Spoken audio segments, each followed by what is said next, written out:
Sebelumnya, terimalah salam Buddhis dari saya, Namo Buddhaya. Perkenalkan, saya William Diharjo dengan NIM 210500317, mahasiswa S1 Akuntansi dari Fakultas Ekonomi dan Bisnis. Hari ini saya akan membahas mengenai toleransi dan kerukunan antarumat beragama dalam agama Buddha. Pertama-tama, marilah kita memahami apa arti kerukunan. Dari KBBI, rukun adalah baik dan damai, tidak bertengkar, tentang pertalian dan persahabatan, bersatu hati dan bersepakat.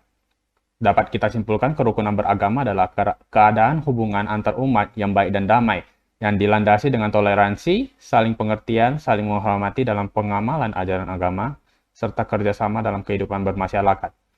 Kita garis bawahi toleransi pada pengertian kerukunan umat beragama, kemudian kita cari tahu pengertian toleransi. Apa itu toleransi? Toleransi mengandung pengertian adanya sikap seseorang untuk menerima perasaan, kebiasaan, pendapat atau kepercayaan yang berbeda yang dimilikinya. Menurut KBBI, toleransi berasal dari kata toleran, yang artinya bersifat atau bersikap menenggang, menghargai, membiarkan, membolehkan, pendirian dari masing-masing orang yang berbeda, atau bertentangan dengan pendirian sendiri. Nah, bagaimanakah pandangan agama Buddha mengenai pluralisme agama atau perbedaan-perbedaan agama? Pengertian pluralisme menurut KBBI adalah keadaan masyarakat yang majemuk, yang berkaitan dengan sistem sosial dan politiknya. Dalam hal ini, sistem agama yang majemuk, berbagai kebudayaan yang berbeda-beda dalam suatu masyarakat yang mirip sekali dengan keadaan di Indonesia ini. Sang Buddha sudah terbiasa menghadapi pluralitas filsafat, ajaran, dan praktik keagamaan di zamannya. Karena pada masa hidup Sang Buddha, bukan hanya ada satu agama aja, tapi masih juga ada banyak-banyak berbagai jenis praktik keagamaan yang lain. Agama Buddha sangat menghargai kebebasan manusia untuk memilih dan menentukan sikapnya sendiri. Keyakinan agama tidak perlu dipaksakan, yang penting cara seseorang menjalankan keyakinannya untuk kebaikan bersama dan untuk mengatasi penderitaannya. Kepada Nigroda, Buddha menjelaskan bahwa ia menyampaikan ajaran tidak bertujuan untuk mendapatkan pengikut atau membuat seseorang meninggalkan gurunya, melepaskan kebiasaan dan cara hidupnya, menyalakan keyakinan atau doktrin yang telah dianut.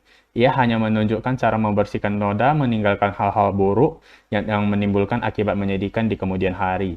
Ini dalam Digha Nikaya. Kemudian, toleransi dan kerukunan dalam sejarah agama Buddha. Agama Buddha adalah agama yang penuh toleransi. Kedewasaan hidup beragama tidaklah ditandai dengan sikap fanatisme, menjaga kemurnian ajaran semata, tetapi hidup beragama justru dengan kemampuan kita untuk menghargai agama orang lain, walaupun memiliki tradisi dan sejarah yang berbeda. Dalam sejarah agama Buddha dikembangkan dengan semangat cinta kasih, bukan dengan kekuasaan, apalagi kekerasan. Sang Buddha menjaga arus perpindahan agama dengan sangat hati-hati.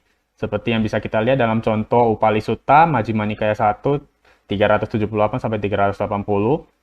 Upali itu seorang hartawan terkemuka yang diutus oleh gurunya Nigata Nataputra yang penganut agama Hindu Jaina, agama lain pada masa tersebut, untuk berdialog dengan Sang Buddha mengenai hukum karma. Dan di akhir dialog, Upali timbul keyakinan dengan ajaran Buddha dan memohon agar Buddha berkenan menerimanya sebagai muridnya. Sang Buddha bukannya langsung menerima beliau, tapi malah menganjurkan beliau untuk mempertimbangkannya sampai 3 kali, barulah Sang Buddha menerima beliau sebagai murid, tetapi dengan syarat bahwa beliau masih tetap harus bisa menyokong gurunya yang lama. Nah, menurut salah satu raja yang menganut agama Buddha pada masa Sang Buddha sendiri itu adalah Raja Asoka yang menguasai hampir satu daerah Jambudvipa. Nah, di sini adalah saya menjelaskan konsep toleransi Raja Asoka yang ditulis dalam Piagam Asoka atau Prasasti Asoka. Bila kita menghormati agama kita sendiri, janganlah kita mencemooh dan menghina agama lain. Seharusnya kita menghargai pula agama-agama lainnya. Dengan demikian, agama kita akan berkembang. Di samping kita juga memberikan bantuan bagi agama-agama lainnya.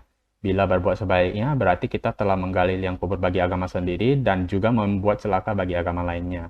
Siapa yang menghormati agamanya tapi menghina agama-agama lainnya dengan pikiran bahwa berbuat demikian, ia telah melakukan hal-hal yang baik bagi agamanya sendiri, maka sebaliknya hal ini akan memberikan pukulan kepada agamanya dengan serius.